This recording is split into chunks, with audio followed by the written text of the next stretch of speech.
जय हिंद दोस्तों। आप सभी का स्वागत है आपके अपने सैनिक वेलफेयर यूट्यूब चैनल में।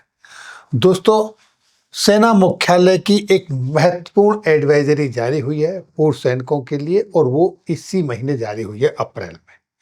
और इसमें 23 साल पुराने नियमों का हवाला दिया गया है, क्योंकि 23 साल पहले 2023 में पूर्व सैनिकों के लिए जो मेडिकल की सुविधाएं मिलती थी उनको सेना के अस्पतालों में उसको कंट्रीब्यूशन के आधार पर, आपके योगदान के आधार पर सिविल हॉस्पिटलों में, प्राइवेट हॉस्पिटलों में इलाज की सुविधा जारी की थी। तो उसी समय कायदे कानून बने थे, तो उन कायदे कानूनों का हवाला दिया है और अब एक एडवाइजरी जारी हुई है। ये एडवाइजरी जारी हुई है दोस्तों 8 अप्रैल 2025 को सेना मुख्यालय की तरफ से, और जितने भी रीजनल सेंटर्स हैं सबको दे दी गई है। सब्जेक्ट आप देखेंगे, advisory on preventive health checkup AME annual medical examination of ECHS beneficiaries.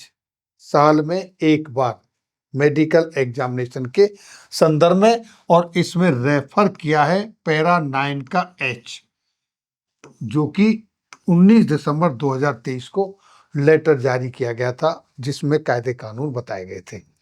तो पहले 19 दिसंबर का पैरा 9 का H वो देखते हैं कि जब ये स्कीम लागू हुई थी तो उस समय एनुअल मेडिकल एग्जामिनेशन चेकअप के लिए आपके लिए क्या दिशा निर्देश दिए गए थे।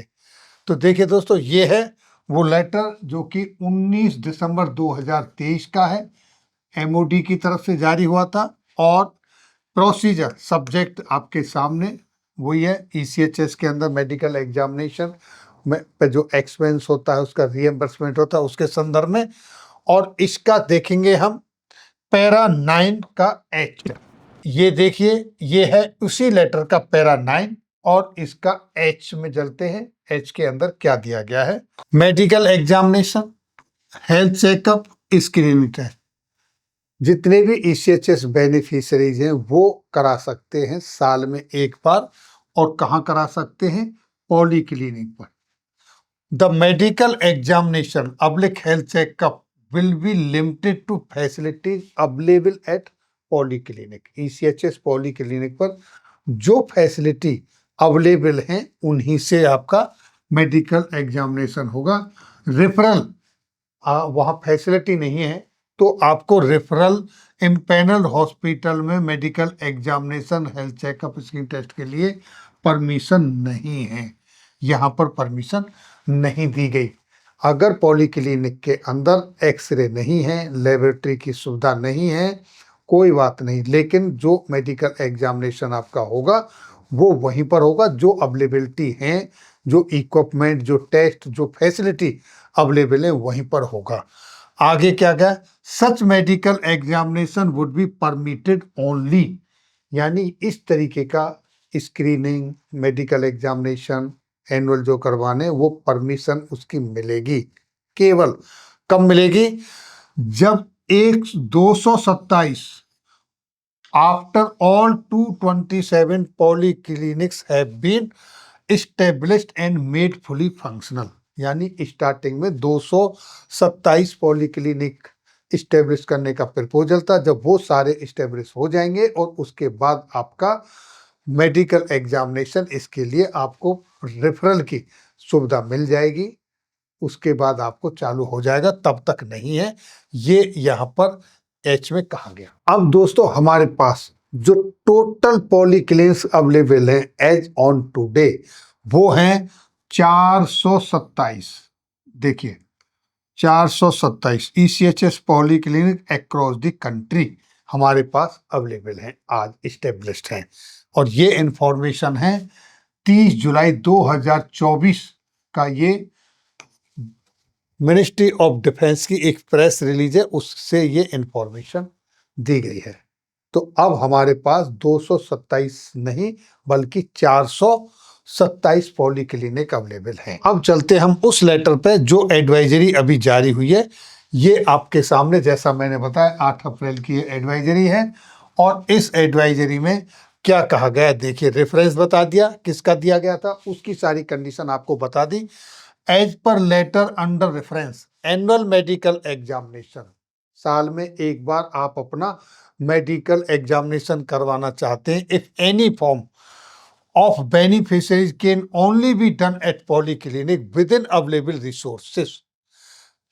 अब भी सेम वही कहा गया है, बेनिफिशियरी के not be refer to any empanelled hospital for EME. कोई भी लाभार्थी मेडिकल एग्जामिनेशन के लिए किसी भी इम्पैनल हॉस्पिटल में रेफरल नहीं किया जाएगा। आज जो पॉली क्लिनिक पर अवेलेबल रिसोर्सेस हैं उन्हीं से आपका मेडिकल एग्जामिनेशन होगा। अब वहाँ एक्सरे हो या ना हो, वहाँ ईसीजी मशीन हो या ना हो, लैब की फैसिलिटी हो या ना हो टेस्टों की, नहीं, लेकिन एनुअल मेडिकल एग्जामिनेशन के नाम पर आपको किसी भी एम्पैनल हॉस्पिटल में रेफरल नहीं किया जाएगा। और अगर आप ऐसा करते हैं तो उसका कोई भी क्लेम नहीं मिलेगा, and claim in this respect will not be reimbursed. Those who requires specialist opinion for annual medical examination for official purpose, official purpose से किसी को मेडिकल एग्जामिनेशन की आवश्यकता है तो it can be done at government hospital but not at an empanelled hospital और service hospital. यानी वो गवर्नमेंट के जो हॉस्पिटल हैं उनमें जाएंगे, ना कि वो प्राइवेट इम्पैनल हॉस्पिटल में, और ना ही वो सर्विस हॉस्पिटल। सर्विस हॉस्पिटल मतलब हमारे मिलिट्री हॉस्पिटल एमएच जो होते हैं सेना के, उनमें भी नहीं, प्राइवेट में भी नहीं, गवर्नमेंट हॉस्पिटलों में उनको भेजा जाएगा और वहाँ से वो अपना एनुअल मेडिकल एग्जामिनेशन करा के आ सकते हैं। Referral to hospital is meant only for ailment based treatment and test.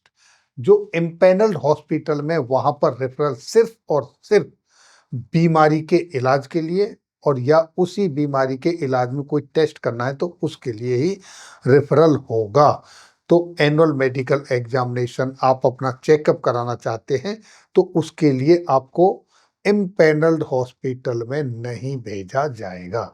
जबकि ये जो लेटर है पहले वाला, उस लेटर में ये कहा गया था 227 एस्टेब्लिश पॉलीक्लिनिक फंक्शनल होने के बाद आपको रेफरल किया जा सकता है, लेकिन अब उसको रोक दिया गया है। उसके बारे में कहा गया है, रेफरेंस उसी लेटर का दिया गया है क्योंकि अब तो 427 पॉलीक्लिनिक प्रॉपर फंक्शनली स्टेब्लिश्ड हैं, लेकिन अब ये जो लेटर निकाला उसका रेफरेंस देके इंस्ट्रक्शंस ये क्लियर हैं कि आप एनुअल मेडिकल एग्जामिनेशन के लिए इम्पैनल हॉस्पिटल में रेफरल नहीं जाएंगे, ना ही आप आर्मी के जो हॉस्पिटल है सर्विस हॉस्पिटल वहां जाएंगे। अगर आपको किसी ऑफिशियल पर्पज से जरूरत है तो आपको गवर्नमेंट हॉस्पिटल में भेजा जाएगा और गवर्नमेंट हॉस्पिटल से आप करा के डॉक्यूमेंटेड कर सकते हैं। ये थी जानकारी आज की इस वीडियो में। ज़्यादा से ज़्यादा लोगों के साथ शेयर करें ताकि अगर किसी को एनुअल मेडिकल एग्जामिनेशन की ज़रूरत है, कहीं किसी डॉक्यूमेंटेशन में ज़रूरत है, तो वो अपना मेडिकल एग्जामिनेशन गवर्नमेंट हॉस्पिटल से करा ले। ये लेटर, दूसरा लेटर, जो रेफरेंसेस हैं, जो प्रेस रिलीज है, सारे आप हमारे व्हाट्सएप चैनल पर जुड़ जाएंगे, वहाँ आपको मिल जाएंगे।